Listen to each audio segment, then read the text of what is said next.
Ya, sahabat entrepreneur, salam financial freedom. Pada kesempatan kali ini kita akan membahas terkait dengan investasi. Ya, namun pada kesempatan kali ini kita akan membahas investasi terkait dengan emas.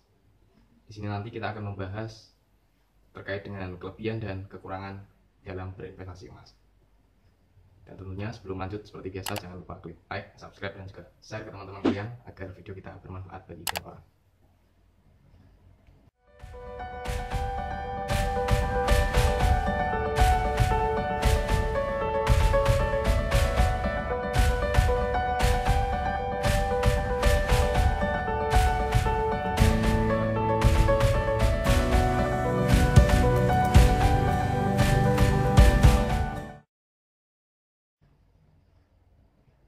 Ya, sahabat entrepreneur, memang dalam berinvestasi kita harus benar-benar jeli dalam melihat keuntungan dan kelemahannya, sehingga uang yang telah kita investasikan nanti harapannya dapat memberikan profit dan juga dapat memberikan income kepada kita, sehingga apa yang telah kita investasikan dapat menghasilkan income yang lebih besar untuk menambah cash flow bulanan kita. Dan di sini kita akan membahas terkait dengan kelebihan dan kekurangan dalam berinvestasi emas. Kita mulai dari kekurangan. Kekurangan dalam berinvestasi emas sebenarnya ada beberapa kelemahan dan juga kekurangan. Yang pertama dari resiko kehilangan. Jadi ketika kita membeli emas secara fisik ataupun dalam bentuk perhiasan, maka sangat rawan sekali untuk resiko kehilangannya. Karena apa? Jadi suatu misal kita pakai perhiasan tersebut dan mungkin ketika kita mau mandi ataupun ketika kita melepasnya dalam kondisi sedang tidak kita pakai, akan tetapi di situ nanti resiko kehilangan sangat besar sekali, karena mungkin dalam bentuknya perhiasan sangat kecil, tidak seperti barang-barang yang lain, jadi resiko kehilangan sangat tinggi. Dan juga kelemahan yang kedua, untuk investasi jangka pendek, harga emas ini sangat fluktuatif, jadi naik turunnya sangat drastis sekali, sangat tinggi. Jadi untuk teman-teman sahabat entrepreneur yang hari ini ingin berinvestasi jangka panjang, saya sarankan berinvestasi di emas. Namun untuk investasi jangka pendek, saya tidak menyarankan untuk berinvestasi di emas, karena dalam hitungan bulan naik turunnya itu sangat drastis sekali. Bisa saja bulan ini mengalami kenaikan mungkin sampai dengan 10%, namun di bulan selanjutnya bisa saja turun sampai dengan angka 30%. Namun kalau dalam hitungan jangka panjang, investasi emas sangat menguntungkan. Nanti akan kita bahas di keuntungan dalam berinvestasi emas. Dan yang selanjutnya, kekurangan dalam kita berinvestasi emas, emas tersebut tidak memiliki cash flow ataupun tidak memiliki hasil yang dapat memberikan kita income setiap bulan. Jadi kalau kita suatu misal kita membeli perhiasan, maka sudah barang tentu otomatis kita tidak akan mendapatkan hasil bulanan dari investasi kita membeli emas tersebut. Berbeda halnya ketika kita membeli mungkin sebuah properti ataupun membeli saham, kita masih mendapatkan cash flow yang dalam bentuk dividen, yang mungkin di-share tiap 3 bulan sekali ataupun 1 semester sekali ataupun 1 tahun sekali. Namun perbedaannya dengan kita berinvestasi di emas, kita tidak memiliki cash flow yang sifatnya mungkin bulanan ataupun 3 bulan sekali ataupun 1 tahun sekali. Dan juga emas ini tidak memiliki capital gain yang mungkin melebihi harga tukar untuk komoditas lainnya. Jadi satu misal harga bahan pokok, mungkin bisa saja kita bayangkan harga 1 kg beras waktu tahun 2015 itu mungkin kisaran harga 6.000. 6.000 berarti kalau di 2016 itu harga emas nilainya 600.000, berarti 6.000 itu dapat emas 1 gram itu berarti dapat beras 100 kilo di tahun 2016. Jadi bisa dibayangkan sahabat entrepreneur, di tahun 2016 kita dengan emas 1 gram kita dapat membeli beras sejumlah 100 kg. Akan tapi ketika hari ini di tahun 2020 ini kita membeli 1 kg beras dengan harga hari ini adalah 9.000, dan juga harga emas per gram hari ini sudah mencapai angka 900.000. Maka dengan emas 1 gram kita juga tetap mendapatkan dapat membeli beras sebanyak 100 gram 100 kg. Jadi untuk nilai tukarnya tetap sama, walaupun kelihatannya dalam bentuk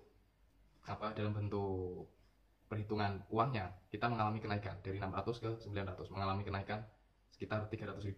Ataupun mulai kita harga beli di 2016 ini di harga 600, hari ini di 2020 kita menjualnya di harga 900, berarti kita mendapatkan keuntungan 300. Namun sebenarnya kalau itu dikhususkan dengan nilai tukar hari ini, maka harganya masih tetap. Jadi sebenarnya capital gain yang diberikan dari emas ini sebenarnya hanya untuk apa? Untuk melindungi uang kita dari inflasi. Jadi sahabat entrepreneur juga mungkin tahu sendiri hari ini nilai inflasi setiap tahunnya yang sangat besar sekali. Mungkin kalau kita hanya sekedar menabung, menyimpan uang kita di bank, maka secara lambat laun uang kita akan tergerus dengan inflasi. Sudah dari sini mungkin sudah jelas terkait dengan kelemahan yang ketiga. Jadi emas itu tidak memiliki cash flow dan tidak memiliki capital gain. Dan yang selanjutnya, yang keempat, emas seperti yang saya sebutkan tadi merupakan investasi jangka panjang. Jadi tidak, kalau untuk sahabat entrepreneur yang ingin investasi dalam hitungan mungkin 1 semester atau 1 tahun, maka saya tidak menyarankan untuk berinvestasi di emas, karena sudah barang tentu mungkin bisa saja di 1 tahun ke depan ini harganya anjlok, mungkin turun sampai dengan 30% atau 40%, karena naik turunnya emas kalau dalam jangka pendek sangat drastis sekali. Jadi seperti yang saya sebutkan di kelemahan yang pertama tadi, harganya sangat fluktuatif.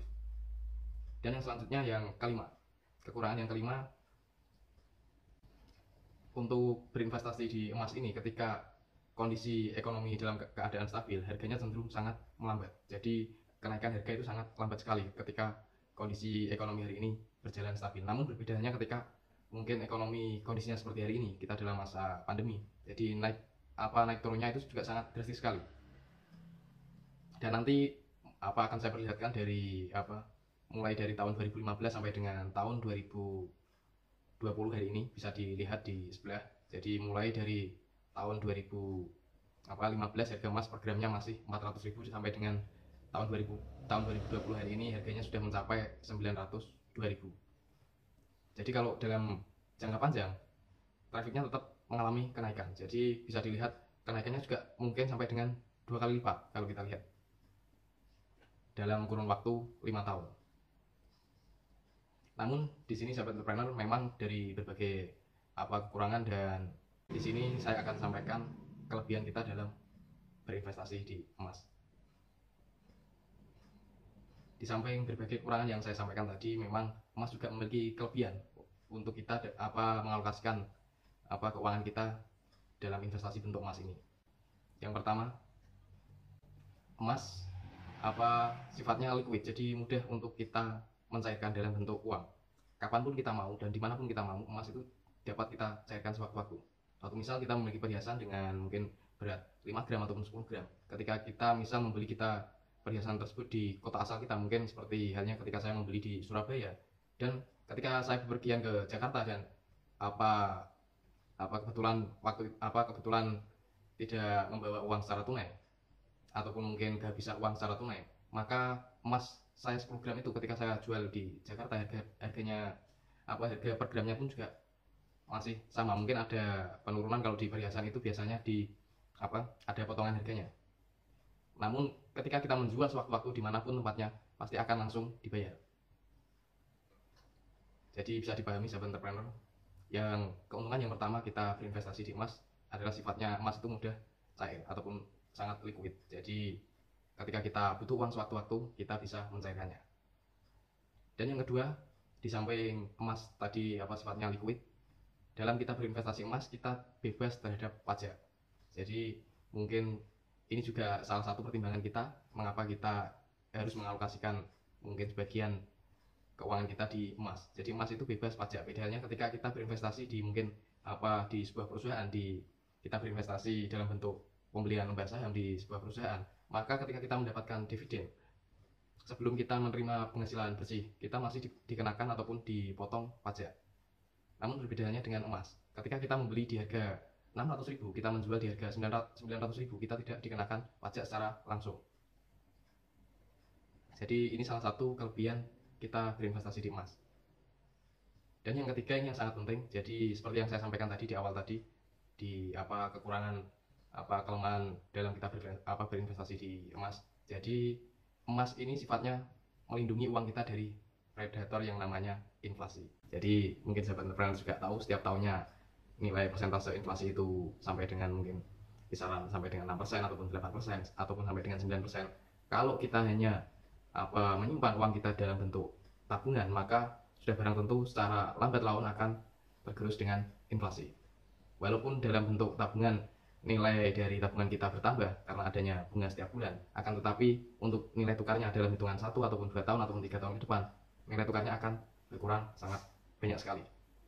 Sehingga ketika kita pada tahun 2018 kemarin ataupun pada tahun 2015 kemarin kita menyimpan uang kita senilai 470.000 dalam bentuk emas 1 gram, maka di tahun 2020 ini ketika harga emas sudah mencapai Rp900.000, maka uang dari 400.000 itu hari ini menjadi 900.000. Dan tentunya ketika kita ingin membelikan ataupun kita ingin